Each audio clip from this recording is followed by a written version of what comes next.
Hello मेरे दोस्तों, स्वागत है आप सभी का आपके अपने YouTube channel SS study material पर। दोस्तों हम लोग देख रहे हैं सेमेस्टर 4 सोशियोलॉजी मेजर 6 का एक बहुत ही इंपॉर्टेंट क्वेश्चन जो है आपका दुर्खिम के सामाजिक एकता सिद्धांत की चर्चा करें। पिछली वीडियो में मैंने बात किया था दुर्खिम का ही आपका आत्महत्या सिद्धांत का बारे में। ठीक है, आत्महत्या सिद्धांत के बारे में आज हम लोग समझेंगे दुर्खिम के सामाजिक एकता सिद्धांत के बारे में। ये क्वेश्चन भी आपका इंपॉर्टेंट है क्योंकि आपका दुर्खिम का जो दोनों सिद्धांत है, चाहे वो आपका सामाजिक एकता सिद्धांत हो या फिर का सिद्धांत हो, दोनों में से आपका एक क्वेश्चन पूछा जाएगा।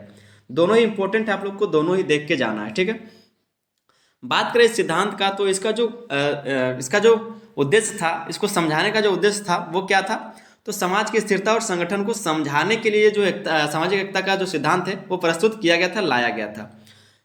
आइए हम लोग सबसे पहले इसके आंसर को समझेंगे। ठीक है, अगर चैनल पर नए हैं तो चैनल को सब्सक्राइब कर लीजिए, साथ ही में अपने दोस्तों तक भी इस वीडियो को शेयर कर दीजिए।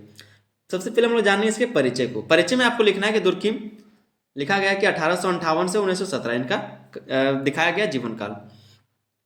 तो समाजशास्त्र के संस्थापकों में से एक थे। जैसा कि मैंने पहले बताया था कि अगस्ट काम्टे को समाजशास्त्र का संस्थापक के रूप में देखा जाता है, लेकिन उन सब और भी जो वैज्ञानिक थे उनको भी उनके संस्थापकों में से देखा जाता है। जैसे कि एक आपका दुर्खिम हो गया, ठीक है, एम एल दुर्खिम।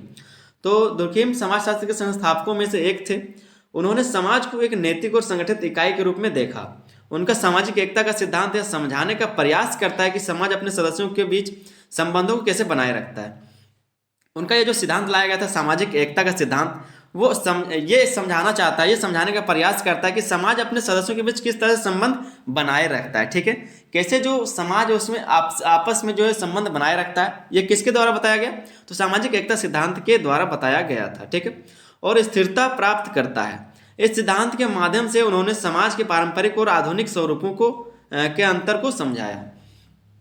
ये जो सिद्धांत सामाजिक एकता का सिद्धांत, इसके द्वारा, इसके माध्यम से उन्होंने समाज के पारंपरिक और आधुनिक, जो पीछे का जो पारंपरिक समाज है या फिर जो आपका आधुनिक स्वरूप है, उसको, उसके दोनों के बीच में क्या अंतर है उसको समझाया गया है।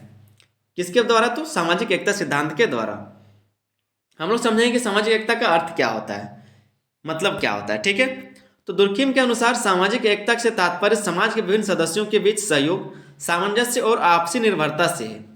यह समाज के अस्तित्व और प्रगति के लिए अनिवार्य है। ठीक है, क्या बताया जा रहा है कि जो दुर्खिम के अनुसार, किसके बारे में हम लोग बात करें, तो सामाजिक एकता के बारे में। ठीक है, सामाजिक एकता के अर्थ के बारे में, क्या इसका मतलब है। तो दुर्खिम के अनुसार सामाजिक एकता से तात्पर्य समाज के विभिन्न सदस्यों के बीच, समाज में जो भी सदस्य रहते हैं उन सब के बीच सहयोग, सामंजस्य, सामंजस्य का मतलब क्या है, तालमेल, ठीक है, मेलजोल, और आपसी निर्भरता से, मतलब जब समाज के सभी सदस्य सहयोग करेंगे एक दूसरे का, सामंजस्य, एक दूसरे से तालमेल रखेंगे और आपसी निर्भरता रहेगा, जब एक दूसरे पर वो निर्भर रहेंगे, ठीक है, उसी को कहा गया तो सामाजिक एकता। यह समाज के अस्तित्व और प्रगति के लिए अनिवार्य है, और ये समाज के प्रगति के लिए या फिर अस्तित्व के लिए अनिवार्य है। ठीक है, ये सब आपको करना पड़ेगा। समाज में अगर किसी को रहना है तो उसको सहयोग, सामंजस्य और आपसी निर्भरता पर रहना पड़ेगा, ये सब करना पड़ेगा। फिर आगे हम लोग देखेंगे सामाजिक एकता के प्रकार। सामाजिक एकता के प्रकारों को देखेंगे। दुर्खिम ने सामाजिक एकता को दो मुख्य प्रकारों में वर्गीकृत किया है। दुर्खिम द्वारा सामाजिक एकता को दो मुख्य प्रकारों में विभाजित किया गया था, बांटा गया था। पहला आपका यांत्रिक एकता, ठीक है, यांत्रिक एकता, जिसको मैकेनिकल सॉलिडेरिटी कहते हैं। ठीक है, सॉलिडेरिटी या मैकेनिकल सॉलिडेरिटी, ये आपका इंग्लिश मीनिंग है, ये आपका यांत्रिक एकता हिंदी है। ठीक है, इसमें लिखा है कि यांत्रिक एकता उन समाजों में पाई जाती है जो पारंपरिक और सरल संरचना वाले होते हैं। ठीक है, यांत्रिक एकता उन समाजों में पाई जाती है जो पारंपरिक और सरल संरचना वाले होते हैं, जो मतलब परंपराओं पर चलते आ रहे हैं, जो सरल है, उन पर, उन समाजों में ये सब पाई जाती है यांत्रिक एकता। इस प्रकार के समाज में सभी लोग समान कार्य करते हैं, समान प्रकार के विश्वास और मूल्य रखते हैं, और उनमें विभाजन का स्तर बहुत कम होता है। यहाँ सामाजिक एकता का आधार समानता और सामूहिक चेतना होती है। उदाहरण के लिए आदिवासी समाज या कृषि प्रधान पारंपरिक समाज, इस प्रकार की एकता में व्यक्ति की स्वतंत्रता सीमित होती है और समाज में प्रथाओं और परंपराओं का पालन करना अनिवार्य होता है।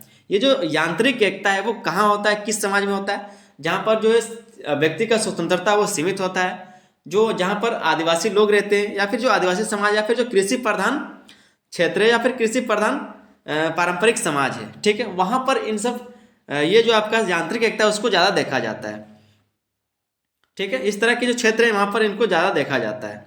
आगे हम लोग देखते हैं दूसरा आपका इसी में पॉइंट लिखा हुआ है जिसको कहा जाता है सावयवी या फिर कार्बनिक एकता, सावयवी या फिर कार्बनिक एकता।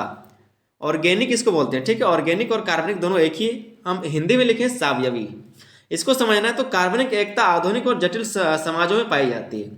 ये जो कार्बनिक एकता है वो आज के समय में पाया जाता है, और जो पहले आपने देखा यांत्रिक एकता वो पिछले समाजों में पाया जाता था। यांत्रिक एकता जो है आपका पारंपरिक और सरल समाजों में पाया जाता था, जहाँ पर समानता, परंपराओं और सामूहिक चेतना पर वो आधारित होता था, ठीक है। कौन? तो यांत्रिक एकता। फिर हम लोग बात करेंगे समाज के सदस्य समान कार्य और विश्वास साझा करते थे। जो भी यांत्रिक एकता में क्या होता था कि सभी लोग जो सभी सदस्य क्या करते थे, समाज के सभी सदस्य समान काम करते थे और विश्वास साझा करते थे। लेकिन यहाँ पर जो हम लोग देखेंगे कार्बनिक एकता, उसमें क्या होगा, तो कार्बनिक एकता आधुनिक और जटिल समाजों में पाई जाती है, जहाँ कार्य विभाजन अत्यधिक विकसित होता है। जहाँ पर क्या है, तो कार्य विभाजन बहुत ही ज़्यादा विकसित होता है। यहाँ लोग एक दूसरे पर अपने कार्यों और भूमिकाओं के कारण निर्भर होते हैं। इस प्रकार की एकता का आधार विभिन्नता और आपसी निर्भरता है।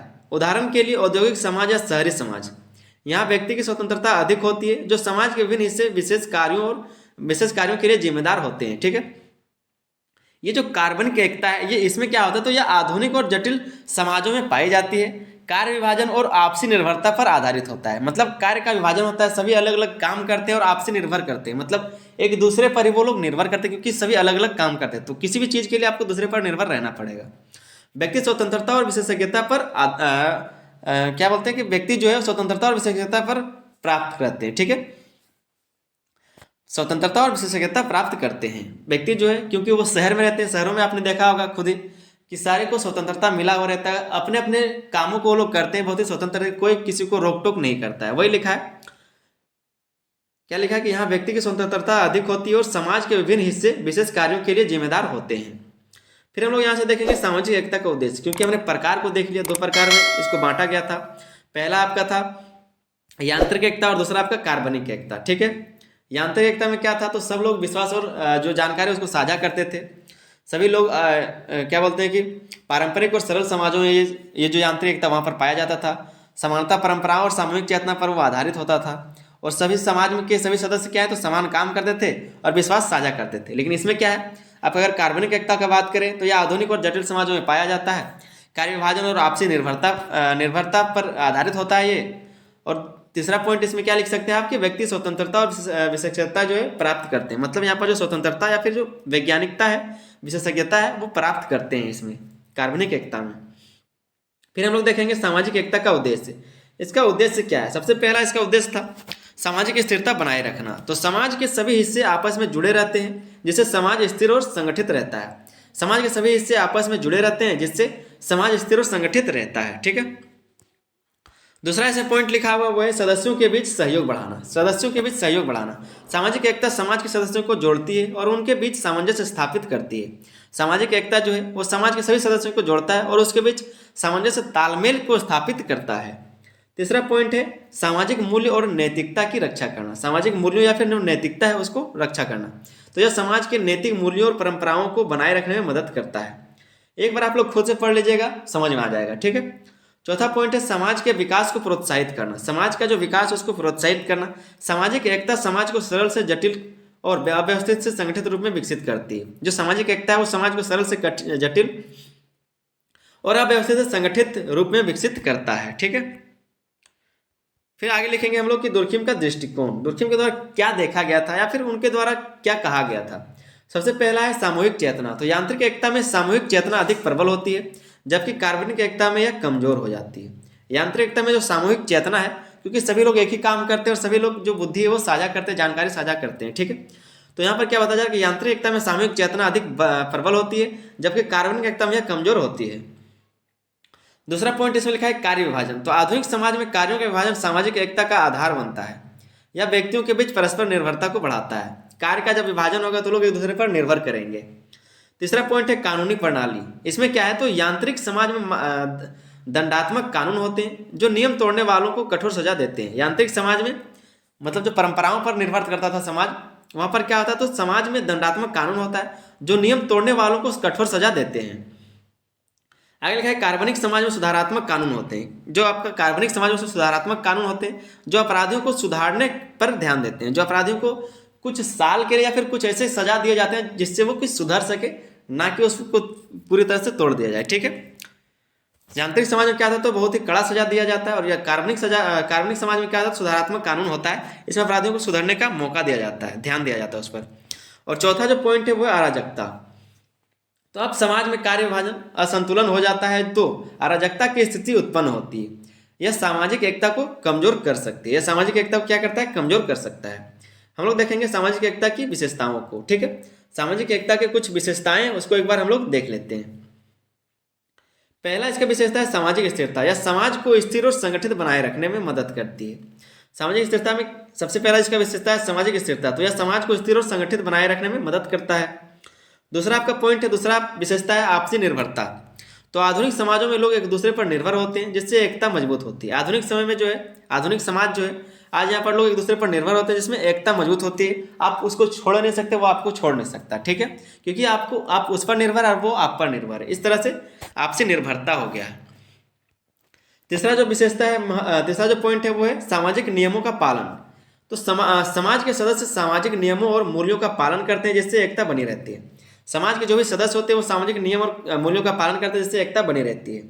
चौथा पॉइंट इसमें आप लिख सकते हैं कि सामाजिक प्रगति।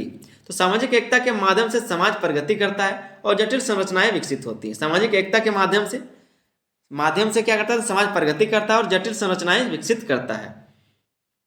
दुर्खिम के सामाजिक एकता के सिद्धांत की आलोचना को देख लेते हैं, क्योंकि जब कोई सिद्धांत दिया जाता है तो उसकी आलोचनाएं होती है, उसकी आलोचना को देख लेते हैं। क्योंकि ये सब क्वेश्चन आपका 15 मार्क्स से पूछा जाएगा, तो सब कुछ लिखना जरूरी है। इसका प्रकार, विशेषता, कारण सब कुछ लिखना जरूरी है, आलोचना भी लिखना जरूरी है। इसका जो पहला आलोचना है वो सामूहिक चेतना का अतिशयोक्ति। ठीक है, इसमें क्या होता है, सामूहिक चेतना का अतिशयोक्ति। दुर्खिम ने यांत्रिक समाज में सामूहिक चेतना को अधिक महत्व दिया। दुर्खिम ने यांत्रिक समाज में सामूहिक चेतना को अत्यधिक महत्व दिया, जो व्यक्तिगत स्वतंत्रता को सीमित करता है, जो व्यक्तिगत स्वतंत्रता को क्या करता है, पूरी तरह से खत्म करता है, समाप्त कर देता है। दूसरा पॉइंट है आपका अराजकता की व्याख्या की कमी। अराजकता की व्याख्या की कमी हो गई इसमें। उन्होंने अराजकता की स्थिति को ठीक से परिभाषित नहीं किया और इसे हल करने के उपाय नहीं दिए।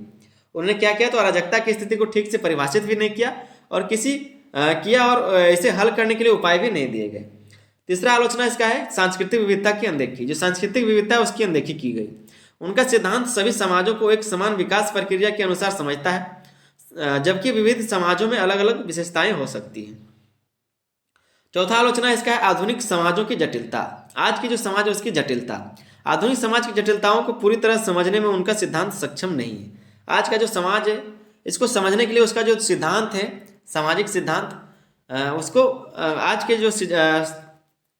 जो समाज है उसको समझने में पूरी तरह से ये सक्षम नहीं है। ठीक है, सामाजिक एकता का सिद्धांत। चलिए आइए उसके बाद हम लोग देखते हैं इसके निष्कर्ष को, और आपका ये क्वेश्चन का आंसर खत्म हो जाएगा। लिखा है कि दुर्खिम का सामाजिक एकता सिद्धांत समाज को समझने और विश्लेषण करने का एक महत्वपूर्ण आधार प्रदान करता है। यांत्रिक और कार्बनिक एकता की उनकी अवधारणाएं यह दर्शाती है कि समाज कैसे सरल से जटिल संरचनाओं में विकसित होता है और अपने सदस्यों को जोड़कर रखता है। यह सिद्धांत सामाजिक स्थिरता, सहयोग और विकास को समझाने में सहायक होता है। ये निष्कर्ष में आपको लिख देना है। उम्मीद करते हैं अच्छे से आपको समझ में आ गया होगा। दोस्तों वीडियो पर एक लाइक और सब्सक्राइब जरूर करें, साथ ही अपने दोस्तों तक इस वीडियो को शेयर कर दें ताकि लोग भी तैयारी कर सकें, क्योंकि एग्जाम में आप लोग का ज़्यादा टाइम नहीं, आप ही लोग से मेजर पेपर का शुरुआत होने वाला है सोशियोलॉजी से ही। तो आप लोग सारा वीडियो जरूर देख लीजिए, और साथ ही हम प्लेलिस्ट बना देंगे जहाँ से आप सब कुछ का तैयारी कर सकेंगे। चलिए मिलते हैं अगले वीडियो में, तब तक के लिए धन्यवाद। जय हिंद।